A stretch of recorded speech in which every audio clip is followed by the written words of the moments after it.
Les vraies voix Sud Radio, Cécile de Ménibus.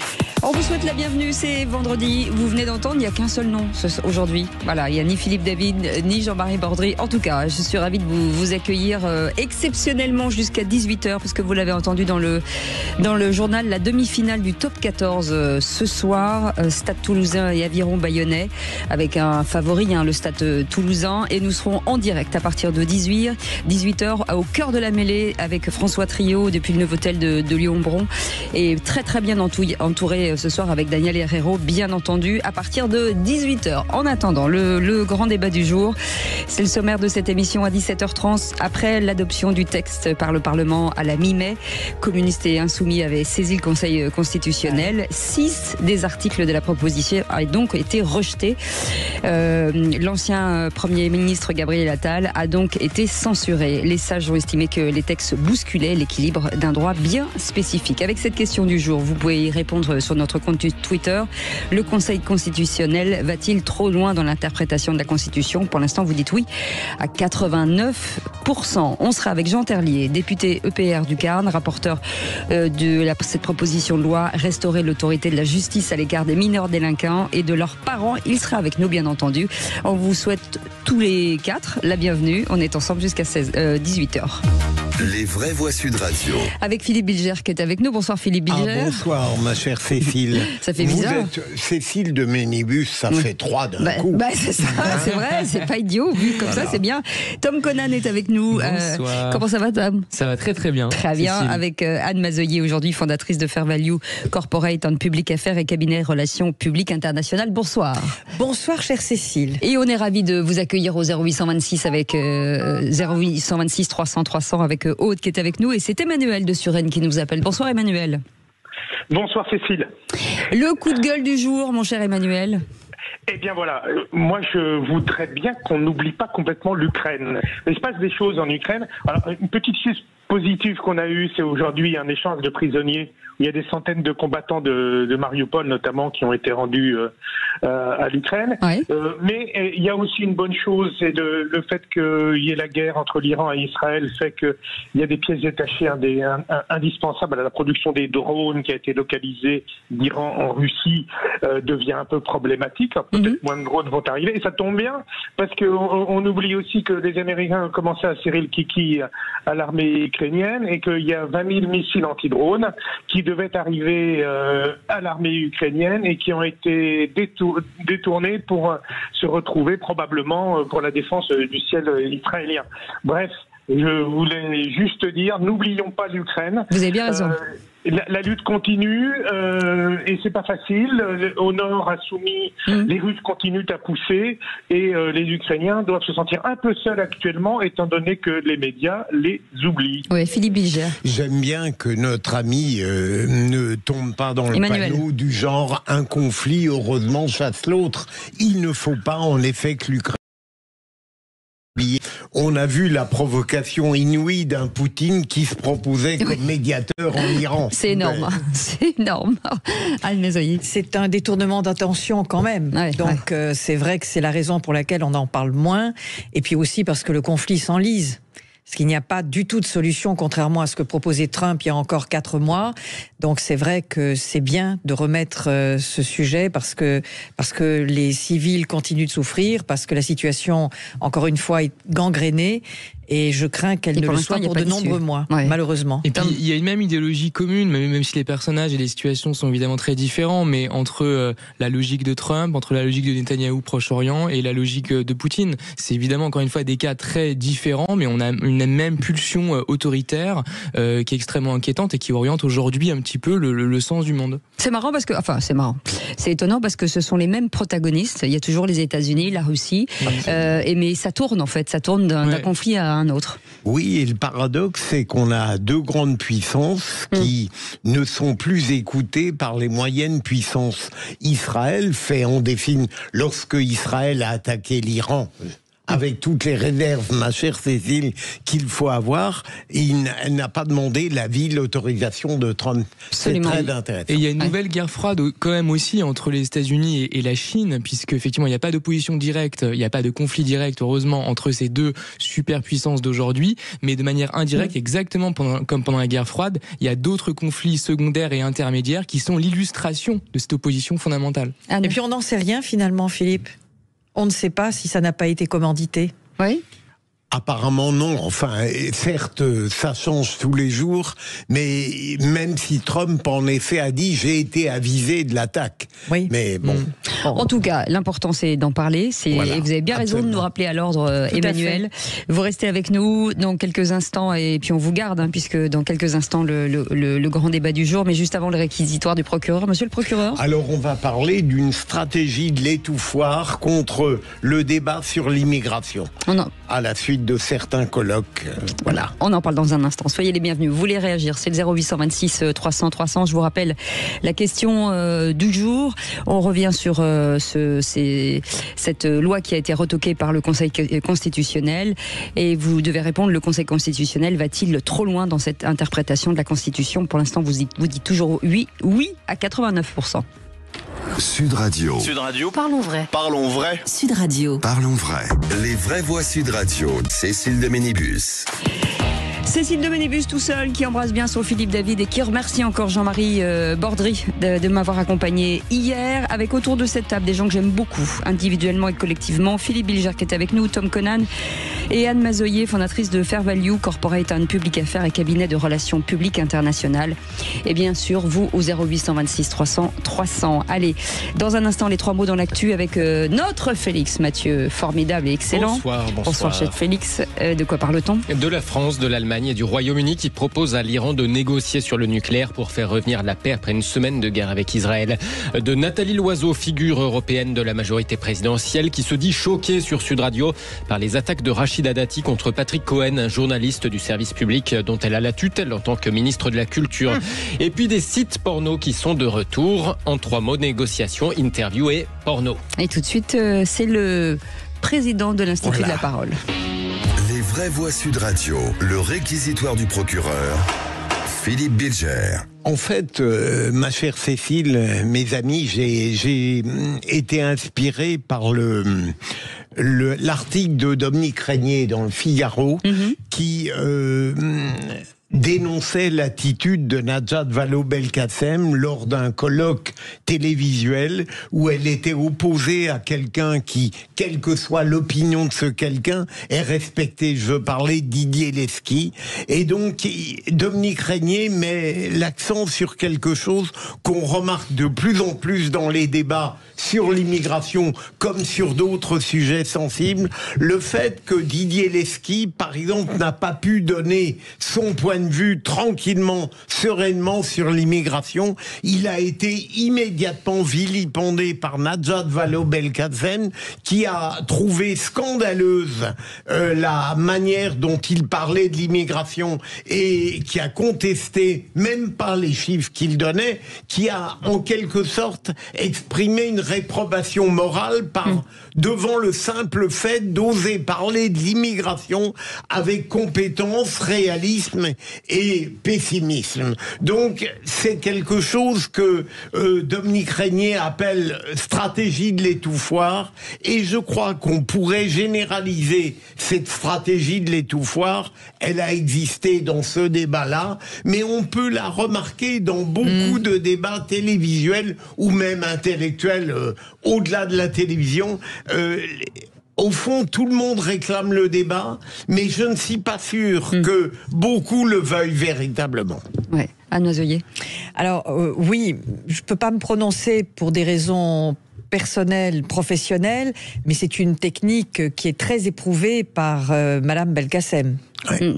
Après, au-delà de la question morale, il y a aussi des sujets qui reviennent sans arrêt et qui, je pense, ont tendance un peu à fatiguer. Donc je pense que c'est peut-être aussi pour ça qu'ensuite on revient pas forcément sur l'ensemble des aspects de la démonstration, même si je suis assez d'accord qu'il y a parfois des propos très manichéens. C'est parfois compliqué d'avoir des débats réels et sincères, on pourrait dire, autour d'une table. Mais par exemple sur le sujet de l'immigration, évidemment, on peut toujours parler des chiffres, de l'efficacité, de plein de choses, d'aspects économiques. Il y a aucun problème. Mais derrière, c'est quand même des humains. Donc la dimension morale, forcément, elle apparaît d'une manière ou d'une autre. Il s'agit pas de parler uniquement des performances d'investissement de la France à l'étranger, par exemple, ou de la politique monétaire de la BCE. Donc forcément, la question morale, elle est rôde autour de cette question. D'autant que, si on prend par exemple des débats récents qui ont eu lieu en Italie sur l'immigration, comme vous savez, où l'immigration était censée par Meloni être combattue, finalement c'est l'inverse qui s'est passé parce qu'elle en avait besoin pour son économie, parce qu'il y avait des marchés effectivement. Enfin, elle l'a vraiment combattu, elle. Hein. Elle l'a combattu, mais d'un autre côté, l'immigration a continué malgré tout augmenter parce qu'il y a des elle a régressé. Moi j'ai les chiffres, elle a régressé. Dans certains secteurs d'activité. Elle les a pris, vous avez raison. Elle en a toujours besoin. Mais elle a réduit drastiquement. Oui, mais elle en a toujours besoin. Donc à un moment donné, il y a aussi une hypocrisie. Je veux dire, on peut à la fois vouloir l'immigration quand on le souhaite et en même temps être contre sur un plan des principes. Voilà, et c'est pas une raison pour étouffer la parole d'un protagoniste. Je suis d'accord. Mais c'était pas le sujet. Le sujet, c'est de pouvoir bien sûr, s'exprimer. Exactement. Je suis tout à fait d'accord. Il faut pas être manichéen. Sans annihiler ni l'un ni l'autre. Merci beaucoup, Philippe Bilger. Et tout de suite, les 3 mots dans l'actu avec Félix Mathieu. Les vraies voix Sud Radio. Et 3 mots, négociations, interviews et porno. Les ministres des Affaires étrangères français, britanniques et allemands rencontrent leur homologue iranien en Suisse. Objectif, rouvrir des négociations sur le nucléaire après une semaine de guerre Iran-Israël. Rachida Dati a-t-elle un rapport trumpiste aux médias? Une figure de la majorité présidentielle, Nathalie Loiseau, se dit profondément choquée par la ministre de la Culture sur Sud Radio. Ses attaques personnelles contre Patrick Cohen qui l'interviewait sur France 5. Et puis les sites Pornhub et YouPorn sont de retour en France. Calmez-vous sur ma droite. Leur éditeur les a mis en ligne après une victoire judiciaire contre la loi sur la vérification d'âge obligatoire. Le gouvernement annonce des recours. Les vraies voix Sud Radio. Israël et l'Iran continuent de s'échanger des missiles aujourd'hui. Donald Trump, lui, se donne 2 semaines de réflexion pour décider ou non d'une éventuelle intervention militaire des États-Unis dans ce conflit. Pendant ce temps, à Genève, en Suisse, les ministres des Affaires étrangères français, britanniques et allemands recevaient cet après-midi leur homologue iranien. Ils se rêvent en faiseurs de paix. L'Europe entend proposer à l'Iran de rouvrir des négociations sur son programme nucléaire, indiquait le président Macron. C'était en milieu de journée avant cette réunion. J'ai demandé au ministre de l'Europe et des Affaires étrangères de réenclencher travail. Il est à Genève dans les prochaines heures. Il va d'abord se coordonner avec ses homologues britanniques et allemands. Ils verront donc le ministre des Affaires étrangères iranien pour faire une offre de négociation complète, diplomatique et technique. Le président de la République qui annonce au passage souhaiter un débat au Parlement sur cette guerre entre Israël et l'Iran. Je souhaite que le gouvernement, et j'en ai parlé ce matin avec le Premier ministre, puisse organiser sur ce sujet un débat, conformément à l'article 50-1 de notre Constitution. Et en effet, dès que les choses commenceront à se stabiliser, je rassemblerai sur un format de type Saint-Denis, formation politique, pour échanger avec elle à la fois sur l'Iran, Gaza, mais également l'Ukraine. Le président de la République, Emmanuel Macron. Philippe Bilger. Ça constitue dans l'atmosphère très belliqueuse à l'heure actuelle, je ne dirais pas une avancée, mais un embryon d'accalmie. C'est toujours bon à prendre, me semble-t-il. Anne Maveillé. Oui, mais c'est quand même méconnaître le fait que en Iran, même si ils disent, et en principe ils ne disposent pas de la bombe atomique, ils ont quand même de l'uranium enrichi à plus de 60%, et ils en ont 400 kilos, ils peuvent le faire quand ils veulent, et je ne vois pas comment, en étant la proie, je dirais aujourd'hui, des attaques israéliennes, sur lesquelles je ne porte aucun jugement, parce que je pense que personne aujourd'hui ne peut se permettre de porter un jugement de valeur sur la question, mais comment est-ce qu'ils peuvent aujourd'hui rentrer dans un processus de volonté de désarmement de quelque nature qu'il soit?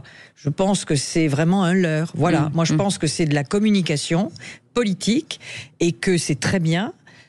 Philippe, vous avez tout à fait raison, c'est toujours bon d'avoir quand même des échanges pour essayer de calmer le jeu, mais je n'y crois absolument pas. Je pense que c'est de la foutaise. Ou pour alléger la charge. Ouais. Mais la question aussi, c'est que la chute du régime des mollahs, qui effectivement est très contestable évidemment à mains égards, n'a de sens que si derrière il y a un processus démocratique véritable qui est enclenché. Si c'est pour mettre un régime à la main des Américains, je vois absolument pas l'intérêt. Ça pourrait même augmenter l'instabilité dans la région. Alors, on n'a pas le temps. Si, un petit peu. Moi, je suis basique et je dirais même simpliste, Tom. Tout ce qui fait disparaître le régime des mollahs, à mon assentiment. Alors ensuite, le futur peut être inquiétant, je vous rejoins tout à fait. Allez, le deuxième mot, interview. Nathalie Loiseau se dit choquée de l'attitude de la ministre de la Culture face à Patrick Cohen. Réaction sur Sud Radio de l'eurodéputée Horizon et ancienne chef de file européenne de la Macronie, Nathalie Loiseau, choquée donc par cette séquence au cours de laquelle Rachida Dati était interrogée dans l'émission C'est à vous sur France 5 sur les accusations qui la visent et notamment ces 289 000 euros d'honoraires reçus de GDF Suez et non déclarés à l'époque où elle siégeait au Parlement européen. Interrogée sur le sujet, la ministre de la Culture, Rachida Dati, donc, a renvoyé son intervieweur Patrick Cohen aux mises en cause de son attitude contenue dans un article de Mediapart. Moi, j'aurais beaucoup de peine pour vos collaborateurs qui ont été harcelés. Moi, j'en ai fait une politique pénale, la lutte contre le harcèlement, M. Cohen. Donc voilà, vous pourriez aussi tomber sous le coup de ce délit. Il suffirait que je fasse un article 40 pour dénoncer suite à ce papier de Mediapart. Et je peux saisir le tribunal. Je vous y invite, en l'occurrence, je peux le faire. Personne n'a été saisi, ni par la justice, que vous en savez ni en interne au sein de Radio France. Qu'est-ce que vous en savez? Il n'y a pas eu de saisine interne au sein de Radio France. Je vous posais une simple question, il ne s'agit pas de décrédibiliser les journalistes qui vous posent des questions, par exemple, et puis on va passer à autre chose. Avec Mediapart, on peut tout à fait saisir. Vous pouvez avoir une enquête. C'est pas très reluisant ce que vous faites, Madame Dati. Franchement, c'est pas très honorant. Ce que vous faites, c'était pas très reluisant. C'est déshonorant. L'attaque comme réponse, c'est indigne d'une ministre de la Culture, réagit l'eurodéputée Horizon Nathalie Loiseau sur Sud Radio. Quand vous me posez une question qui me plaît pas, j'y réponds. Bien ou pas bien. Vous y répondez en général, j'y réponds. Ça dépend des responsables politiques. En général, j'y réponds. Oui. Et je vais pas vous insulter, je vais pas vous menacer. Non. Et c'est vrai pour tous les journalistes. Si on veut pas avoir des questions désagréables, il faut pas aller en interview. Attendez, j'ai eu l'impression de l'administration Trump parlant à CNN ou de Viktor Orban parlant aux rares médias indépendants qui restent en Hongrie. C'est pas la France que j'ai entendu. Ça m'a profondément choqué. Donc elle a et eu surtout, tort. le ministre de la Culture en charge de l'audiovisuel public. Bien sûr qu'elle a eu tort. L'eurodéputée Horizon Nathalie Loiseau au micro de Jean-Jacques Bourdin dans le Grand Matin Sud Radio. Patrick Cohen est très peu aimé dans le milieu médiatique et même par des collègues, même s'ils sont venus à son secours. Mais je trouve qu'il était tout à fait normal qu'il questionne Rachida Dati sur l'affaire qu'elle avait. Et la question que je pose, mais je n'ai pas de parti pris là-dessus, est-ce que on peut trouver normal la réaction de la ministre de la Culture qui se fonde sur Mediapart, alors que par ailleurs on ne cesse de critiquer Mediapart parce qu'elle a mis en cause Patrick Cohen. Je serais curieux d'avoir votre avis. Anne Mézoyer. Je pense que de toute façon, elle est aujourd'hui dans une situation qui est quand même relativement délicate parce que, effectivement, dans les techniques de gestion de crise, on dit toujours que l'attaque est la meilleure parade dans ce genre de situation. Maintenant, ce qui est vrai aussi, c'est que l'émission en elle-même a de plus en plus, je dirais, de problèmes réputationnels. Ça, il faut quand même en convenir. Le ton, le style ont beaucoup changé dans l'émission et elle devait s'attendre quand même à pouvoir être attaquée sur des sujets sur lesquels elle n'est quand même pas blanc-bleu. Bon. Donc à partir du moment où elle vient, et là je partage l'avis de Nathalie Loiseau, elle sait très bien qu'elle s'expose à ce genre, non pas d'invective, mais ce genre de questions. Y répondre de la façon dont elle l'a fait, c'est très maladroit et je pense qu'effectivement ça la met encore plus dans une situation qui n'est pas conforme à celle d'une ministre, qu'elle soit du reste de la culture ou pas, peu importe.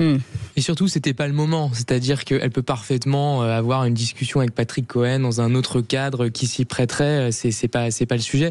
Mais là, en l'occurrence, Patrick Cohen faisait son travail. Il le faisait, il semblerait, correctement. Donc, effectivement, en venant effectivement à l'émission, elle était en mesure de pouvoir s'attendre à ce genre d'interrogation qui, encore une fois, relève de la déontologie journalistique, qui pose des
Les vraies voix Sud Radio, Cécile de Ménibus.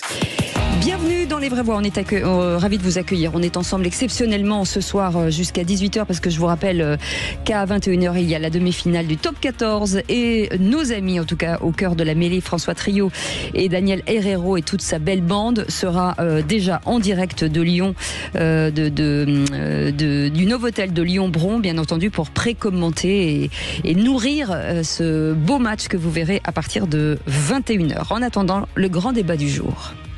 Les vraies voix Sud Radio, le grand débat du jour. Il faut sanctionner plus tôt, plus vite et ne pas laisser la situation dégénérer. Ne pas attendre que la situation s'aggrave pour sanctionner. On va permettre pour certains jeunes le placement en foyer pendant une quinzaine de jours. Nous mettrons en place une forme de comparution immédiate pour les jeunes dès 16 ans. Tu casses, tu répares, tu salis, tu nettoies, tu défies l'autorité, on t'apprend à la respecter.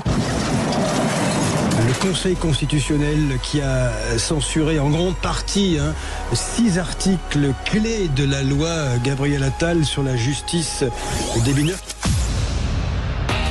Effectivement, ces 6 articles de la proposition de loi portée par l'ancien Premier ministre Gabriel Attal ont donc été censurés. Les sages ont estimé que les textes bousculaient l'équilibre d'un droit bien spécifique. On va en parler ce soir avec Anne Mazoyer, avec Philippe Bilger et Tom Conan et surtout avec notre invité Jean Terlier qui était avec nous, député EPR du Tarn, rapporteur de cette proposition de loi, restaurer l'autorité de la justice à l'égard des mineurs délinquants et de leurs parents. Monsieur le député, merci d'avoir accepté notre invitation. Bonsoir. Philippe Bilger. Bonsoir. Comment dire élégamment que la décision du Conseil constitutionnel m'a étonné. J'y vois, on en parlait un petit peu tout à l'heure, d'abord un désaveu politique à l'égard de Gabriel Attal, dont pourtant la proposition me paraissait pertinente. Et deuxième élément, il y a un désaveu juridique. Sur ce désaveu juridique, il me semble qu'il est infiniment contestable. Comme si en réalité, on n'avait pas le droit, dans tous les cas, de mettre en cause un dispositif relatif aux mineurs dont l'époque récente démontre, de mon point de vue, l'inefficacité. Il faut alors le dire si on n'a pas le droit d'y toucher. Et si on a le droit d'y toucher, et je finis là-dessus, il y a 2 éléments qui sont déjà évoqués dans le débat public et qui auraient mérité d'être maintenus à mon sens. C'est l'atténuation, l'excuse de minorité et deuxième élément, l'audience unique, puisque tous ceux qui s'intéressent au jugement des mineurs considèrent que la loi 2021 avec la césure est une catastrophe. Le troisième élément, le dernier, la comparution immédiate, c'était une idée nouvelle dont je conçois qu'elle puisse surprendre et choquer certains. Anne Mazoyer. Alors, sur la partie juridique, je laisse donc le débat à mon ami Philippe Bilger, mais en revanche, sur le plan politique, c'est évident que c'est un camouflet, et que c'est un camouflet voulu, parce que d'abord, il y a eu d'autres partis au sein du Parlement qui ont véritablement exprimé leur désaveu et que c'est à la suite de cela et compte tenu d'un contexte survolté que tout le monde connaît et je dirais de la position très déséquilibrée du gouvernement actuel avec les annonces qui vont être faites à partir de lundi, que je pense qu'on a réfuté la proposition d'Attal. Ni plus, ni moins. Parce que sur la logique elle-même, elle était évidemment très acceptable. Très, très acceptable. Moi, je pense que la décision du Conseil constitutionnel, elle est quand même globalement justifiée. C'est-à-dire qu'on ne peut pas effectivement porter atteinte à un pan entier du droit. Je ne suis pas du tout un spécialiste de la question, mais en considérant qu'effectivement que sur certains aspects, on peut remettre en cause des principes généraux. Donc, je pense que c'est ça qu'effectivement que le Conseil constitutionnel remet en cause. Après, il ne s'agit pas de dire qu'il doit y avoir une impunité, évidemment. Il y a des mineurs qui peuvent tuer, il y a des mineurs qui peuvent violer, qui peuvent commettre des actes extrêmement graves et qui doivent être qui doivent être sanctionnés d'une certaine façon. La question n'est pas là. C'est de savoir est-ce que les sanctions doivent être les mêmes que pour les adultes. Effectivement, je ne pense pas que ça doive être le cas et c'est ce que rappelle tout simplement le Conseil constitutionnel. Ouais. Avec nous, Jean Terlier, député EPR du Tarn. Est-ce qu'elle a cette proposition de loi a été dénaturée d'une manière ou d'une autre par le Sénat? Est-ce qu'elle était comme ça lorsque vous l'avez présentée? Alors non, les deux dispositifs que vous avez évoqués qui ont été censurés, celui sur la comparution immédiate des mineurs et celui sur les nouveaux motifs de suppression de l'excuse de minorité ou de l'atténuation de la responsabilité pénale des mineurs, c'était des dispositifs qui avaient été envisagés et par Gabriel Attal dans le cadre de sa proposition de loi d'origine. Peut-être pour revenir sur ce qui a été dit, moi je ne crois pas que ce soit un désaveu ou une censure politique du Conseil constitutionnel. Je crois que le Conseil constitutionnel est fort heureusement il est là dans ses prérogatives pour appréhender la question de la conformité des lois à la Constitution. Voilà, moi je suis très soucieux en tant qu'avocat aussi également de cette séparation des pouvoirs et donc il faut faire très attention à ce qu'on dit du Conseil constitutionnel. Vous dire que je ne serais pas étonné, c'est effectivement le cas parce qu'en réalité cette question de l'atténuation de la responsabilité pénale, elle existe déjà dans le code de justice pénale des mineurs et dans l'ordonnance de 45. C'est déjà possible pour le juge de ne pas prononcer l'excuse de minorité, c'est-à-dire l'atténuation de la peine. Ce qu'on avait fait à travers ces dispositifs-là, c'est créer des nouveaux cas qui permettaient au juge, et toujours sous le contrôle du juge, de permettre au juge de ne pas retenir cette excuse de minorité pour lutter contre effectivement ce sentiment d'impunité. Mais cette question de l'excuse de minorité et de ne pas pour le juge la retenir en fonction des éléments dont il dispose dans le dossier, ça existait déjà. Donc c'est pour moi, j'allais dire d'un point de vue pour le coup juridique, mais encore une fois, je comprends que le Conseil constitutionnel n'a pas partagé mon avis, mais c'est pour moi voilà, une forme d'étonnement. S'agissant de la comparution immédiate, l'idée c'était de dire aujourd'hui on ne peut pas juger un mineur immédiatement à la suite de la commission des faits et il faut attendre un délai qui va de 10 jours à 1 mois. Et donc parfois on a dans certains cas la nécessité de juger le mineur le jour même lorsqu'il a commis l'infraction. Et c'est le sens de cette comparution immédiate pour les mineurs. Elle existe évidemment pour les majeurs, vous le savez, mais on avait enfermé cette disposition-là avec des garanties, présence de l'avocat obligatoire, les parents étaient évidemment prévenus, et la possibilité pour le mineur de refuser d'être jugé selon cette comparution immédiate. Donc on avait inséré tout cela dans un dispositif avec des garanties, et c'est bien normal, pour le mineur, notamment avec la présence de son avocat et la possibilité de refuser cette comparution immédiate. Et donc là aussi, pour moi, je ne vous cache pas que c'est une surprise. Alors on a un avis du Conseil constitutionnel qui nous permet voilà, d'augurer une modification de la loi en resserrant peut-être les critères d'ouverture en fonction de la gravité de la peine pour le mineur qui pourrait être soumis à cette comparution immédiate. Mais oui, effectivement, on n'avait pas évidemment fait ni Gabriel Attal ni moi-même dans le cadre de cette proposition de loi d'analyse de constitutionnalité sur ces deux dispositifs, encore une fois, qui existent pour les majeurs et qui existent pour l'atténuation de la responsabilité pénale déjà depuis 1945 dans le cadre et qui a été repris dans le cadre de justice pénale des mineurs. Monsieur le député, j'espère par ma question ne pas aggraver l'écartèlement entre les députés et l'avocat. Mais ne trouvez-vous pas tout de même que le Conseil constitutionnel rend des décisions, et en l'occurrence celle-ci, qui semble être totalement déconnectée d'une évolution sociale et, je dirais, plus globalement humaine. Est-ce que l'état de droit tel que le Conseil semble le considérer est-il encore véritablement en phase avec une société qui attend d'autres choses ? C'est une très bonne question et vous comprendrez que je vais répondre de manière un peu plus édulcorée, moins directe que ce que vous ne le faites. Mais oui, un mineur de 1945, ça n'est pas un mineur de 2025. Et oui, vous avez tout à fait raison.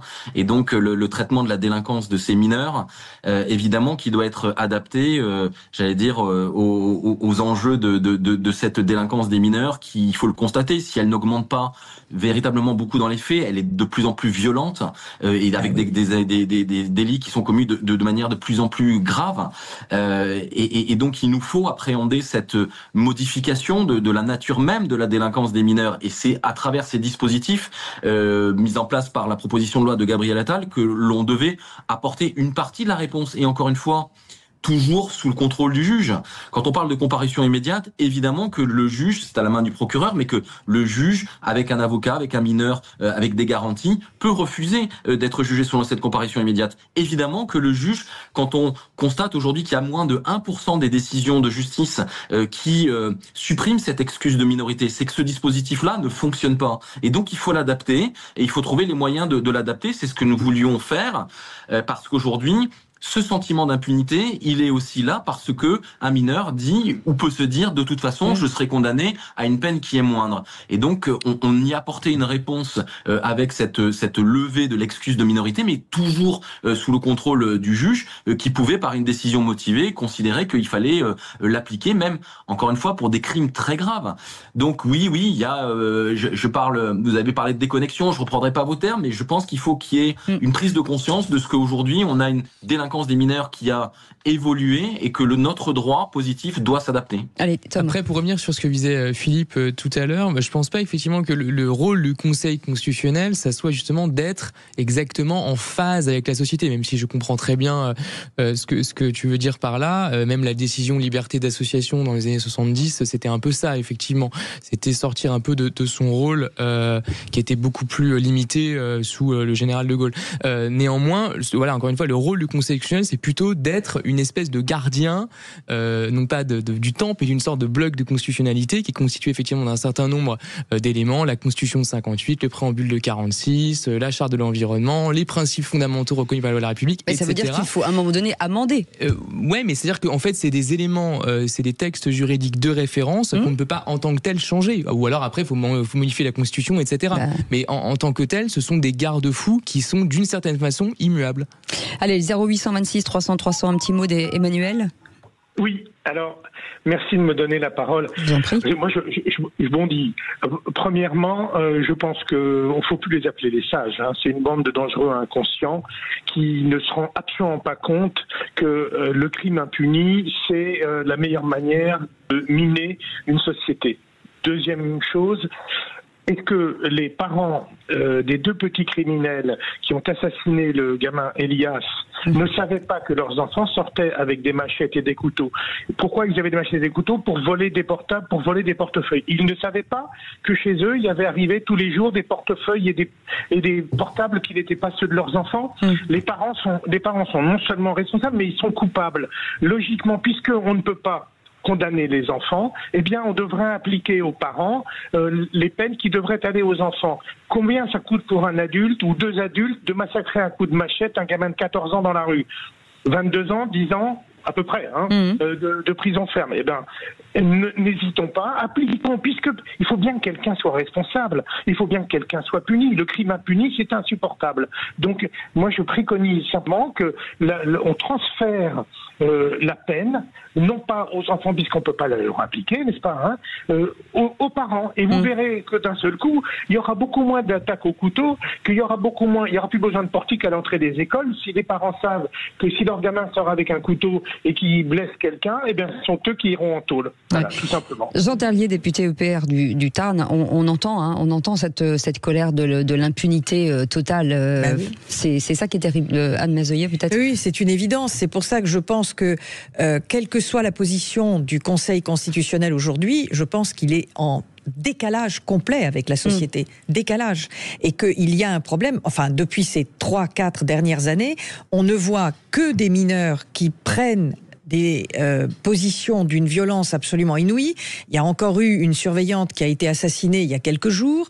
Demain, c'est effectivement quelqu'un d'autre qui sera attendu à la sortie d'une boîte de nuit et qui sera pour un vol de portable ou pour un regard qui sera assassiné. On en vient à autre chose. Bon, c'est très bien l'histoire de pouvoir punir, mais moi je voudrais surtout qu'on prévienne. Et comment on fait pour prévenir à un moment donné, si ce n'est effectivement imposer aux parents ou aux jeunes une sanction, mais qui soit véritablement une sanction de référence. C'est ça le problème, c'est que ça va continuer, il n'y a pas de raison. Mais, monsieur le député, est-ce qu'il y a une interprétation du Conseil constitutionnel dans ce dossier ? Est-ce qu'on peut dire que le Conseil constitutionnel, lui, c'était très justement dit par votre précédent intervenant.